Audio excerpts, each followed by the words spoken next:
August 24 పోషణనందించే వైఖరి. యవ్వన క్రైస్తవులకు వారిని కాపాడి ఎదగడానికి ప్రోత్సహించే సహవాసం అవసరం. కానీ మనం వారు పసివారు అన్నట్టు వారితో జీవితాంతం వ్యవహరించలేం. వారికంటే పరిణతి చెందిన క్రైస్తవులు వారి పట్ల ప్రేమ, ఓర్పు చూపిస్తూ వారిని తొట్టిల్ల చేయకుండా జాగ్రత్త వహించాలి. యవన క్రైస్తవులు విశ్వాసంలో పరిణతి చెంది ఇతర క్రైస్తవులు ఎదగడానికి సహాయపడాలి. బలహీనులు బలవంతుల నుండి తప్పక నేర్చుకోవాలి. బలవంతులు బలహీనులను ప్రేమించాలి.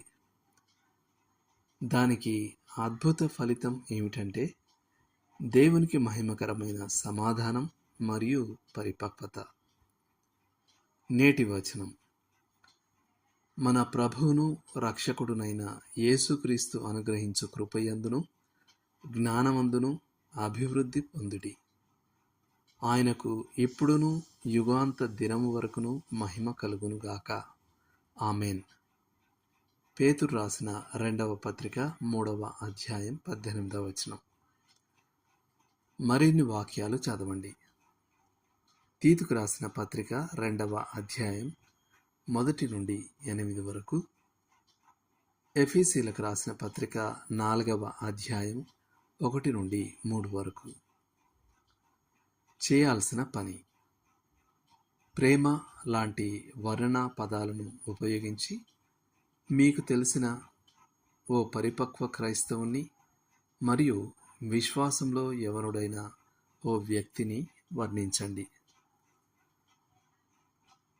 ఒకవైపు నాకు తెలిసిన ఓ పరిపక్వ క్రైస్తవుడు, మరొక వైపు నాకు తెలిసిన ఓ యవన క్రైస్తవుడు అని రాసుకొని వారిలోని బలమైన మరియు బలహీన విషయాలను ప్రత్యేకంగా గమనించండి. మీరు వారిలో గమనించగలిగిన మేరకు వారిద్దరి గూర్చిన మీ అంచనా ప్రకారం విశ్వాసంలో పరిణతి చెందిన వారిగా లేక పరిణతి చెందని వారిగా ఆ వరుసలో మీరెక్కడ నిలుస్తారు? మీ గురించి మీరు ఆశ్చర్యపోయారా?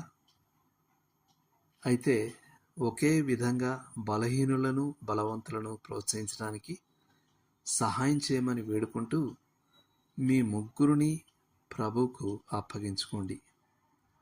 దేవుడు మిమ్మల్ని దీవించునుగాక. ఆమెన్.